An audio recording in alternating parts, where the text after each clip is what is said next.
আসসালামু আলাইকুম dear students. আজকের ভিডিওতে আমরা আলোচনা করব বয়েল, চার্লস, চাপ এবং অ্যাভোগাড্রোর সূত্র। মোট 4টা সূত্র নিয়ে আলোচনা করব ইনশাআল্লাহ, এবং আমরা চেষ্টা করব গ্রাফ সহকারে বুঝতে, যতটুকু ডিটেইলসে বোঝা সম্ভব ততটুকু ডিটেইলসে বোঝার চেষ্টা করব। প্রথমে আমরা বয়েলের সূত্র বলি, ঠিক আছে? আচ্ছা, তোমাকে আগে একটা ট্রিক্স বলি, যে ট্রিক্সে তুমি মনে রাখতে পারবা যে সূত্রগুলাতে। বয়েলের সূত্রের ক্ষেত্রে তোমরা মনে রাখবা যে টি হচ্ছে কনস্ট্যান্ট, ঠিক আছে? চার্লসের সূত্রে হচ্ছে তোমার পি হচ্ছে কনস্ট্যান্ট, চাপের সূত্রে তোমার ভি হচ্ছে কনস্ট্যান্ট, আর অ্যাভোগাড্রোর সূত্রে হচ্ছে পি এবং টি, এই দুইটা হচ্ছে কনস্ট্যান্ট, ঠিক আছে? এই কথাটা মনে রাখবা, এই কথাটা মনে রাখবা। এখন দেখো, গ্যাসের যখন আমরা আলোচনা করতে যাই, সেখানে আমরা মোটামুটি 4টা জিনিস আমাদের জানা দরকার। একটা হচ্ছে গ্যাসের থাকে চাপ, গ্যাসের থাকে আয়তন, গ্যাসের থাকে একটা তাপমাত্রা, গ্যাসে থাকে এন মানে মোল সংখ্যা। বয়েল বলছে যে যদি তাপমাত্রা কনস্ট্যান্ট হয়, তাহলে তাপমাত্রা এবং হচ্ছে মোল সংখ্যা দুইটাই যদি কনস্ট্যান্ট হয়, তাহলে তোমার গ্যাসের আয়তন গ্যাসের চাপের ব্যস্তানুপাতিক। এই কথাটা মানে কি? চলো লিখি আগে। প্রথমে আমরা দেখতেছি বয়েলের সূত্র, যে V is proportional to 1 by P। V is proportional to 1 by P, তার মানে তুমি যদি চাপ বাড়াও, তাহলে তোমার আয়তন কমবে, চাপ কমালে আয়তন হচ্ছে বাড়বে। এখন আমরা হচ্ছে গ্রাফ দেখার চেষ্টা করব। চলো দেখো, আমরা প্রথমে এক্স অক্ষ বরাবর আমরা নিব হচ্ছে আয়তন, আর ওয়াই অক্ষ বরাবর আমরা নিব হচ্ছে চাপ। ওয়াই অক্ষ বরাবর আমরা চাপ নিব। এখন দেখো, এই সূত্র মতে একটা ইকুয়াল দিতে হলে একটা কনস্ট্যান্ট দিয়ে গুণ করতে হবে, তাই না? এই কে হচ্ছে একটা ধ্রুবক, ঠিক আছে? এই সূত্র মতে তুমি যতই তোমার চাপ দিবা, তত তোমার আয়তন কমবে, চাপ যত কমাবা আয়তন তত বাড়বে। এই ধরনের গ্রাফগুলো দেখতে হয় এমন। এই গ্রাফগুলো একটা নাম আছে, এই ধরনের গ্রাফকে আমরা বলি রেক্টেঙ্গুলার হাইপারবোলা। রেক্টেঙ্গুলার হাইপারবোলা ইংলিশে আমরা বলি যে আয়তাকার অধিবৃত্ত। আয়তাকার অধিবৃত্ত। এবং এই আয়তাকার অধিবৃত্তের যেটা হয় এসেন্ট্রিসিটি বা উৎকেন্দ্রিকতা, এখানে হচ্ছে 2। এসেন্ট্রিসিটি বা উৎকেন্দ্রিকতা, নট উৎকতা, উৎকেন্দ্রিকতা হচ্ছে 2, ঠিক আছে? এসেন্ট্রিসিটি হচ্ছে 2। তোমরা কোনিক্সে পড়ছো উৎকেন্দ্রিকতা কি। তাহলে মাই ডিয়ার স্টুডেন্টস, তোমরা দেখতে পাচ্ছ এই পি এর সাথে ভি এর গ্রাফটা এমন হয় যে দেখো, আয়তন যত বাড়ে, খেয়াল করো, যত আয়তন তুমি এদিকে দেখো আয়তন বাড়তেছে, তত তোমার দেখো চাপের মান ধীরে ধীরে ধীরে ধীরে ধীরে ধীরে নামতেছে। এই যে এখানে চাপ যতটুকু, এখানে চাপ কি তার থেকে কম না? এখানে চাপ যত বেশি, এখানে দেখো আয়তন কম, তাই চাপ অনেক বেশি। এই দেখো আয়তন অনেক বেশি, তাই চাপ অনেক কম। আয়তন দেখো কত বেশি, আর চাপ দেখো কত কম। সো এটা আমরা বুঝতে পারলাম, ফাইন। এখন আমরা যেটা করব, পিভি গ্রাফের পরে আমরা দেখব যে পি এর সাথে তোমার 1/v কিভাবে চেঞ্জ হয়। পি এর সাথে 1/v কিভাবে চেঞ্জ হয়, দাঁড়াও আমি একটু দেখি আমার এই লেখাটা ফ্রেমের ভিতরে আছে কিনা। ওকে, সো পি এর সাথে 1/v কেমন হয়, খেয়াল করো। এই যে আমাদের ইকুয়েশনটা v is proportional to 1/p, এই ইকুয়েশনে একটা কে আছে, তাই না? একটা কনস্ট্যান্ট আছে কে। এই কেটা এখানে রাখো। আমরা এই p কে এইদিকে নিয়ে যাই, আর এই v কে ওইদিকে নিয়ে যাই। এখন খেয়াল করো, এই y এক্সিস বরাবর আছে p, তাহলে এখানে y বসাও ইকুয়াল টু k বাই, দেখো x এক্সিস বরাবর কে আছে 1/v, 1/v এর জায়গায় তুমি x বসাও, তাহলে y ইকুয়াল টু এখানে কি আছে kx। এটা কি y ইকুয়াল টু mx যে ইকুয়েশন সেটার মতো দেখতে।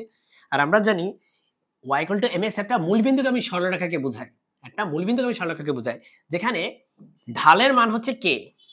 তাহলে এটা একটা মূলবিন্দুগামী সরলরেখা, এই যে তাহলে p ভার্সেস 1/v এর গ্রাফ কেমন হবে? এরকম দেখতে হবে। p ভার্সেস 1/v এর গ্রাফ দেখতে হবে এরকম। তো এখন আমরা আরো একটা গ্রাফ দেখব বয়েলের সূত্র থেকে।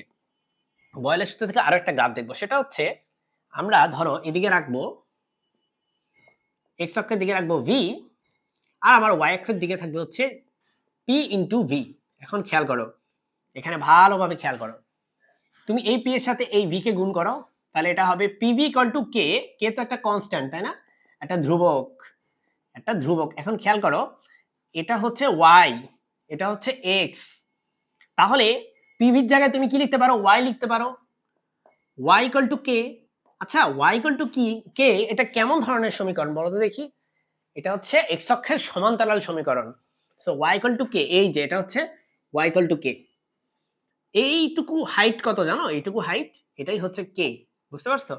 তো দেখো এখানেও ভি এর মান কি হইতেছে, বাড়তেছে, পিভির মান কি ফিক্সড, সেটা হচ্ছে কে।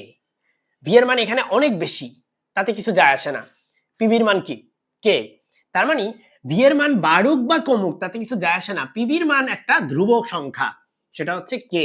ঠিক আছে, তো এটা গেল হচ্ছে আমাদের বয়েলের তিনটা গ্রাফ। এখন আমরা চলে যাব চার্লসের সূত্রে। তো চার্লসের সূত্র বুঝতে হলে তোমাকে জানতে হবে এখানে চাপ হচ্ছে ফিক্সড, চাপ ফিক্সড, আর হচ্ছে মোল সংখ্যা ফিক্সড। দেখো চাপ আর মোল সংখ্যা এই দুইটা হচ্ছে ধ্রুবক, এই দুইটা হচ্ছে ফিক্সড, ওকে, এই দুইটা ফিক্সড। তাহলে মাইনাস টু এন্স এই দুইটা যদি ধ্রুবক হয় আর থাকে কি, ভি থাকে আর টি থাকে। চার্লস বলছে যে V is proportional to T, V is proportional to T, যেখানে এই ভি হচ্ছে গ্যাসের আয়তন, গ্যাসের আয়তন, আর টি হচ্ছে গ্যাসের তাপমাত্রা, গ্যাসের আয়তন, আর এটা হচ্ছে কি গ্যাসের তাপমাত্রা। কিন্তু কিন্তু এই টি কিন্তু যেন তেন স্কেলে তাপমাত্রা নয়, এটা কিন্তু আন্তর্জাতিক একক, সরি আন্তর্জাতিক স্কেল, কেলভিন স্কেলে তাপমাত্রা, এটা হচ্ছে কেলভিন স্কেলে তাপমাত্রা। কেলভিন স্কেলের আরেক নাম এখানে আমরা বলতে পারি পরম স্কেল, কেলভিন স্কেলে তাপমাত্রা বা পরম স্কেল বা আন্তর্জাতিক স্কেল যেটাই বলো। সো এটা কিন্তু অন্য কোনো স্কেলে নিলে হবে না, এই সূত্রটা হচ্ছে কেলভিন স্কেলের জন্য দেওয়া। আমি আবারও বলতেছি, খুবই ইম্পর্টেন্ট টু রিয়েলাইজ, এই টি কেলভিন স্কেলের জন্য দেওয়া, সেলসিয়াস স্কেলের জন্য না, অন্য কোনো স্কেলের জন্য না, ওকে, ফারেনহাইটের জন্য না। সো মাই ডিয়ার স্টুডেন্টস, এখানে অবশ্যই অবশ্যই এই n হচ্ছে কি মোল সংখ্যা, এই মোল সংখ্যা কিন্তু ধ্রুব হইতে হবে, এটা বাড়া যাবে না, কমা যাবে না। তাহলে খেয়াল করো যদি একটা গ্যাস সিস্টেমে তুমি তাপমাত্রা বাড়াও তাহলে স্বাভাবিকভাবে তার চাপ বাড়তো, কারণ তাপমাত্রা বাড়াইলে গ্যাসের অণুগুলো ছুটাছুটি বেড়ে যায়, ছুটাছুটি যত বাড়ে সে যা পাত্রের দেয়ালে তত জোরে ধাক্কা দেয়। তাহলে খেয়াল করো যত জোরে ধাক্কা দিবে এটা কিন্তু চাপ, কিন্তু চাপ কিন্তু আমি বলছি ফিক্সড। তাহলে যেহেতু চাপ বাড়তে পারতেছে না, গ্যাসের কি চাপকে ফিক্সড রাখতে হইলে গ্যাসের আয়তন বাড়া দিতে হবে, গ্যাসের আয়তনকে বাড়ায় দিতে হবে, বুঝছো? আবার কথা বলি, আবার বলি, দেখো তাপমাত্রা বাড়াইছো, তাপমাত্রা বাড়াইলে গ্যাসের অণুগুলো ছুটি বাড়ে, পাত্রে গেলে গিয়ে জোরে জোরে ধাক্কা দেয়, মানে চাপ বাড়ার কথা। কিন্তু যেহেতু চাপকে তুমি বাড়তে দিতে চাও না, তাই গ্যাসের ভলিউমটাকে বাড়ায় দিতে হবে, বাধ্য তুমি বাড়াইতে, না বাড়াইলে কিন্তু কি হবে, চাপ বেড়ে যাবে। সো দেখা গেল বয়েলের সরি চার্লসের সূত্র অনুযায়ী এই দুটাকে ফিক্সড রাখতে হলে অবশ্যই তাপমাত্রা বাড়লে তোমার আয়তন বাড়তেই হবে। ঠিক আছে, তো এবার আমরা একটু গ্রাফের দিকে চলে যাব, একটু গ্রাফ টাফ আমরা আঁকি চলো। এখানে প্রথম কথা হচ্ছে V is equal to K into T, এই কে হচ্ছে একটা ধ্রুবক। ঠিক আছে, তাহলে দেখো প্রথম গ্রাফ আমরা এদিকে নিব তাপমাত্রা আর এদিকে নিব হচ্ছে আয়তন। তাহলে এটা হচ্ছে ওয়াই এক্সিস এর দিকে আছে এটা, আর এক্স এক্সিস এর দিকে আছে তাপমাত্রা, আর কে একটা ধ্রুবক, Y equal to K X, এটা কি Y equal to M X এর মতো দেখতে, আর Y equal to M X হচ্ছে কি মূলবিন্দুগামী সরলরেখার সমীকরণ। আমি বিশ্বাস করি তোমরা সরলরেখার এগুলো জানো, যদি এগুলো না জানো তখন একটু জেনে নিবা তোমরা সরলরেখার সেই টপিকগুলো। ঠিক আছে, সো বাই দ্য ওয়ে আমি পড়াইছি সরলরেখা চ্যাপ্টার, আমার চ্যানেলেই তুমি পেয়ে যাবা। So y equal to M x plus c, আমরা জানি সরলরেখার সমীকরণ, সি যেহেতু জিরো, এখানে সি যেহেতু নাই, তার মানে এটা হচ্ছে মূলবিন্দুগামী সরলরেখা। সো দেখতে কেমন হবে, এই যেরকম, ব্যাস ভি ভার্সেস টি গ্রাফ দেখতে এরকম হয়। এখন দেখো ধরো তোমার তাপমাত্রা বাড়াইছো, কথার কথা তাপমাত্রা বাড়াইছো, এখানে খেয়াল করো তাপমাত্রা বাড়াইছো, তোমার আয়তন কি হচ্ছে দেখো, তাপমাত্রা আরো এইখানে গেছো, আয়তন কি হয়েছে এই পর্যন্ত, এইটুকু আয়তন, তাপমাত্রা এখানে গেছো আয়তন করি আরো বাড়ছে, এটাই তো সমানুপাতিক চিহ্ন। এদিকে থাকলে হচ্ছে তোমার টি আর এদিকে থাকলে হচ্ছে ভি বাই টি, এটা হচ্ছে ওয়াই এক্সিস বরাবর আছে আর এক্স এক্সিস বরাবর আছে টি, ওয়াই এক্সিসে কে আছে ভি বাই টি, তাহলে ওয়াই ইকুয়াল টু কে হয়ে গেল। এটা কি ধরনের সমীকরণ, Y equal to T sorry K, তোমরা জানো ওয়াই ইকুয়াল টু 0 হচ্ছে এক্স অক্ষের, এটা হচ্ছে এক্স অক্ষের কি সমীকরণ, এক্স অক্ষের সমীকরণ। আর তোমরা জানো যে y = k হচ্ছে x অক্ষের সমান্তরাল রেখার সমীকরণ, x অক্ষের সমান্তরাল রেখা, তার মানে দেখতে এরকম হবে। সরি, আবার করি, দেখতে এরকম হবে। ঠিক আছে, বুঝতে পারছো? একটা সরল রেখা হবে এরকম।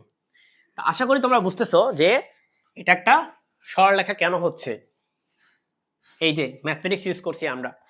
তো এইটা গেল চার্লসের সূত্র। এখন আমরা পড়বো হচ্ছে চাপের সূত্র। আমি পুরোটা একটু মুছে ফেলি। তো চাপের সূত্রের ক্ষেত্রে তোমার ভি থাকবে কনস্ট্যান্ট আর এন থাকবে কনস্ট্যান্ট, এটা মাথায় রাখবা। ভি আর এন হচ্ছে ধ্রুবক। তাহলে চাপের সূত্র দুইজন মিলে দিছে, তো একজন হচ্ছে গেলুসাক, আরেকজন জানি কে, আমি নামটা ভুলে গেছি। এই দুইজন দিছে দেখে চাপের সূত্রকে আমরা চাপের সূত্র লিখতেছি। অনেক সময় অনেক বইতে দেখবা গেলুসাকের চাপের সূত্র লেখা। মূল কথা হচ্ছে চাপের সূত্র দুইজন দিছে এবং দুইজনকে রেকগনাইজ করে। তাহলে মাই ডিয়ার ফ্রেন্ডস, তুমি দেখো চাপের সূত্র মতে তাপমাত্রা বাড়াইলে তোমার গ্যাসের চাপ কিন্তু বাড়ে। তাপমাত্রা বাড়াইলে গ্যাসের চাপ বাড়ে। এটার ব্যাপারটা কি বোঝো? তুমি গ্যাসের আয়তন চেঞ্জ করতে দিবা না। যেই রুমের মধ্যে গ্যাসটা আছে সেই রুম আয়তন সেম। তোমরা জানো গ্যাসের নিজের আয়তন হয় না, গ্যাস যেখানে রাখা হয় সেই আয়তনটাই কিন্তু গ্যাসের আয়তন। যেই রুমে রাখছো সেই রুমের আয়তন ফিক্সড। তাপমাত্রা বাড়ায় দিছো, তাপমাত্রা বাড়ায় দিছো, অণুগুলা ছোটাছুটি বাড়তেছে, অণুগুলার মধ্যে অস্থিরতা বাড়তেছে, অণুগুলা গিয়ে পাত্রের দেয়ালে গিয়ে ধাক্কা দিচ্ছে জোরে জোরে, আগের থেকে জোরে জোরে ধাক্কা দিচ্ছে। আর যত জোরে ধাক্কা দিবে, তোমরা জানো চাপ কি? চাপ হচ্ছে যত জোরে ধাক্কা দিবে সেটা হচ্ছে চাপ। যদিও চাপের একটা রিগারাস ডেফিনিশন কি, বাহ্যিক বল, লম্বভাবে প্রযুক্ত বাহ্যিক বল একক এরিয়াতে কতটুকু দেয়। তোমরা জানো চাপ মানে কি? এটা হচ্ছে বাহ্যিক বল। আর এটা কি? ক্ষেত্রফল। এটা কি যেন তেন বাহ্যিক বল না, এটা হচ্ছে এই যে ধরো আমি এটা যদি পাত্রের একটা দেয়াল হয়, এই দেয়ালে এই বাহ্যিক বলটা লম্বভাবে প্রযুক্ত হয়েছে, এটা হচ্ছে লম্ব উপাংশ নিতে হবে। বল যদি তির্যক ভাবেও হয়, আমি তির্যক উপাংশ নিব না, আমি নিব লম্ব উপাংশ। আমরা হচ্ছে চাপের টপিকটা প্রপার্টিস অফ ম্যাটারে আলোচনা করেছি, ঠিক আছে? তাহলে দেখো ডিটেইলসে আলোচনা করছি। অ্যাকচুয়ালি আমার একটা ভিডিও আছে যে পীড়ন আর চাপের মধ্যে পার্থক্য, তোমরা ওটা দেখে নিবা অবশ্যই। তাহলে এখন দেখো মাই রেফারেন্স, আমরা এখানে একটা গ্রাফ আঁকি। চলো, আমাদের এদিকে এক্স অ্যাক্সিস বরাবর নিব তাপমাত্রা। এই গ্রাফটা ভি ভার্সেস টি এর মতোই হবে। ওয়াই অ্যাক্সিস বরাবর নিব তোমার চাপ। তাহলে এখান থেকে আমরা লিখতে পারি P is equal to K into T। এখান থেকে আমরা লিখতে পারি এটা হচ্ছে Y equal to K into X। এটা একটা মূলবিন্দুগামী সরল রেখা। দেখো এই জিনিসটা V1 ধরো আয়তনে ঘটে, ঠিক আছে? V1 আয়তনে ঘটে। এখন যদি তুমি আয়তন চেঞ্জ করো, V1 আয়তন না করে লেটস সে V2 করো, লেটস সে এরকম একটা গ্রাফ পাওয়া যায় V2 আয়তনের জন্য, তাহলে কোনটা বড় হবে? V1 বড় হবে না V2 বড় হবে? আমি তোমাদেরকে এটা চিন্তা করার সুযোগ দিচ্ছি, V1 বড় হবে না V2 বড় হবে? তো আশা করি তোমরা ভিডিওটা পজ করে একটু চিন্তা করবা। আমি যদি এখন ওই বলে দেই, তোমরা যদি, আমি তো বলে দিব সাথে সাথেই, কিন্তু তোমরা যদি এটা চিন্তা না করো তাহলে তোমাদের চিন্তার প্রসার ঘটবে না। এখন দেখো মাই ডিয়ার স্টুডেন্টস, উত্তরটা হচ্ছে যে তোমার এই V2টা বড় হবে, ঠিক আছে? তোমার বেশি আয়তনে স্লপটা কম পাওয়া যাবে, বেশি আয়তনে ঢালের মানটা কম আসবে। তোমার কম আয়তনের বেলায় ঢালের মানটা বেশি আসবে। তাহলে V1 এর আয়তন কম, এখানে ঢালের মান বেশি পাবা। তুমি যদি ব্যাখ্যা জানতে চাও, ব্যাখ্যাটা হচ্ছে আমরা জানি PV equal to nRT, যেখান থেকে আমরা বলতে পারি যে P/T equal to nR divided by V। দেখো মাই ডিয়ার স্টুডেন্টস, n হচ্ছে এখানে কনস্ট্যান্ট, আর নিজেই কনস্ট্যান্ট। তার মানে তোমার P/T ডিপেন্ড করে কার উপর? P/T ডিপেন্ড করে তোমার, সরি P/T হবে না, P/T তোমার ডিপেন্ড করে কার উপর? শুধুমাত্র V এর উপর। হ্যাঁ, আমাদের এখানে V ও কনস্ট্যান্ট, সেটা ঠিক আছে। তো ধরো ভি এর জায়গায় আমি একবার V1 বসাবো, একবার V2 বসাবো।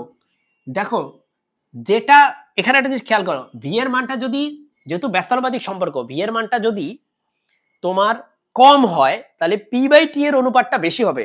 বুঝো, ব্যস্তানুপাতিক না, ভি এর মান যদি বেশি হয় তাহলে P/T এর অনুপাত কি হবে? কম হবে। তাহলে দেখা যাচ্ছে, আমরা জানি এখানে ঢাল কেমনে বের করে, ঢাল মানে হচ্ছে change in y divided by change in x. তাহলে এটা ওয়াই এর দিকে চেঞ্জ ডিভাইডেড বাই এক্স এর দিকে চেঞ্জ হচ্ছে টি। তাহলে আমি দেখতে পাচ্ছি আমার ঢাল মানে হচ্ছে P/T বা del P by del t, যাই হোক, সেটা হচ্ছে ডিপেন্ড করে কার উপর? 1/v এর উপর। তাহলে v এর মান যত বেশি হবে, v এর মান যত বেশি হবে ততই P/T এর মান কম হবে। তাহলে দেখো তো এই v এর মানটা বেশি, সেজন্য এটার ঢাল কিন্তু কম। ঠিক আছে, এটা দেখো ভি এর মান কম তাই এটা ঢাল বেশি, যত কম হবে তত ঢালের মান বেশি হবে, কারণ ভি কম মানে কি 1/v বেশি। তো আশা করি তোমরা বুঝতেছো যে কেন এটা এরকম হলো। ঠিক আছে, এবার আমরা আরো একটা গ্রাফ দেখব। সেই গ্রাফটা হচ্ছে পি বাই টি এর গ্রাফ, পি বাই টি, আর এদিকে থাকবে হচ্ছে টি।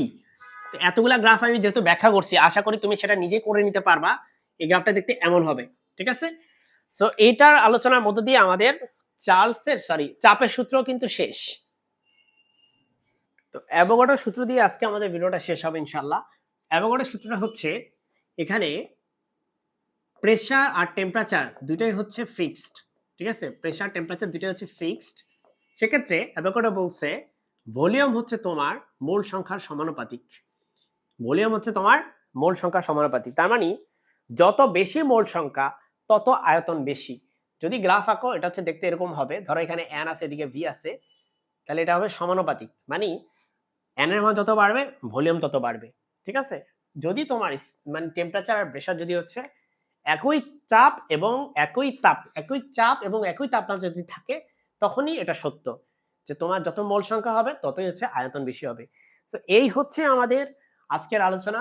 আমরা পরবর্তী ক্লাসে আলোচনা করব কিভাবে এই চারটা সূত্র বা এই তিনটা সূত্র বা এখান থেকে সোজা কথা এই গ্যাসের সূত্রগুলো থেকে কিভাবে আমরা আদর্শ গ্যাসের সমীকরণ, সেটা হচ্ছে পিভি ইকুয়াল টু এন আর টি আনতে পারি, সেটা আমরা দেখার চেষ্টা করব পরবর্তী ভিডিওতে। আনটিল দেন তোমরা ভালো থাকো। আসসালামু আলাইকুম।